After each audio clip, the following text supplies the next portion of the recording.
ময়মনসিংহের ফুলবাড়ী উপজেলার কালাদহ ইউনিয়ন জাতীয়তাবাদী শ্রমিক দলের কর্মী সমাবেশ অনুষ্ঠিত হয়েছে। বুধবার সন্ধ্যায় ইউনিয়নের পাটিরা বাজারে সম্মেলনের সভাপতিত্ব করেন উপজেলা শ্রমিক দলের সভাপতি সেলিম মিয়া। সম্মেলন শুরু হলে ইউনিয়ন শ্রমিক দলের নেতৃত্ব প্রত্যাশীদের মিছিলে যোগদান করলে কানায় কানায় পরিপূর্ণ হয় সমাবেশস্থল।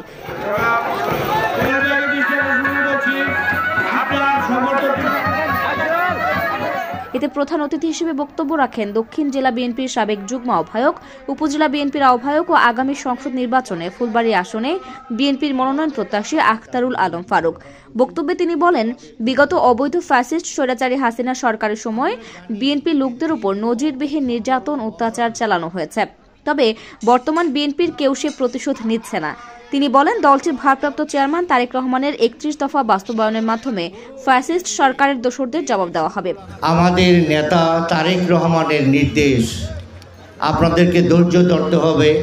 আমাদের যে 31 দফা দিয়েছেন আমাদেরকে রাষ্ট্র গড়ার জন্য, সেই দফার বাস্তবায়নের মাধ্যমে আমরা সেই অবৈধ শেখ হাসিনা সরকারকে এবং তার দোসরদেরকে জবাব দেব ইনশাআল্লাহ। মানুষের গণতান্ত্রিক অধিকার প্রতিষ্ঠায় আন্দোলন চালিয়ে যাচ্ছে বিএনপি। যতদিন পর্যন্ত জনগণের ভোটের অধিকার প্রতিষ্ঠা না হবে ততদিন সংগ্রাম করে যাবে দলটি উল্লেখ করে আখতারুল আলম ফারুক বলেন, বিগত সরকারের সময় মানুষের ভোট দিয়ে দিত আওয়ামী দোসররা। এ সময় তিনি আগামী সংসদ নির্বাচনে মানুষের অধিকার প্রতিষ্ঠায় জনগণকে ভোট কেন্দ্রে গিয়ে ধানে শীষে ভোট দিয়ে বিএনপিকে ক্ষমতায় আনার আহ্বান জানান। সামনের যে 1 বছর পরে বা যখনই ইলেকশন হোক, আপনারা আগের মতো সবাই ঐক্যবদ্ধ হয়ে সর্বোচ্চ ধানের শীষে ভোট দিয়ে বাংলাদেশ জাতীয়তাবাদী দলকে জয়যুক্ত করবেন।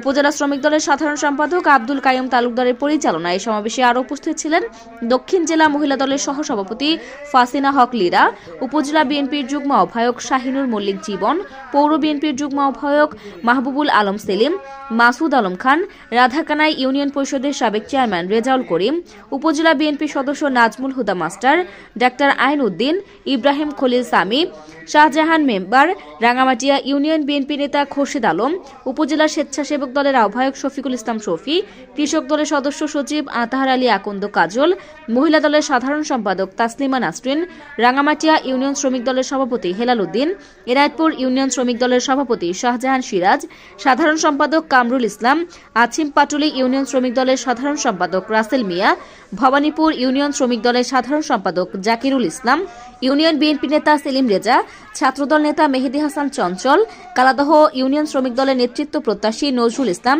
সোহেল মিয়া ও আব্দুল মান্নান প্রমুখ। বক্তারা বলেন, বিগত আওয়ামী অপশাসনের বিরুদ্ধে আন্দোলন সংগ্রামে একমাত্র আখতারুল আলম ফারুক ফুলবাড়িয়ার মাঠে সক্রিয় ভূমিকা পালন করেছেন। সর্বাবস্থায় নেতাকর্মীদের খোঁজ খবর রেখেছেন তিনি। এজন্য ফুলবাড়ী আসনে আগামী সংসদ নির্বাচনে আখতারুল আলম ফারুক একমাত্র ধানে শীষের যোগ্য প্রার্থী হিসেবেও বর্ণনা করেন তিনি। অনুষ্ঠানে ফুলবাড়ী উপজেলা পৌর বিএনপি ও সহযোগী সংগঠন, কালাদহ ইউনিয়ন বিএনপি ও সহযোগী সংগঠনের নেতাকর্মী এবং শ্রমিক দলের কর্মী সমর্থকরা উপস্থিত ছিলেন।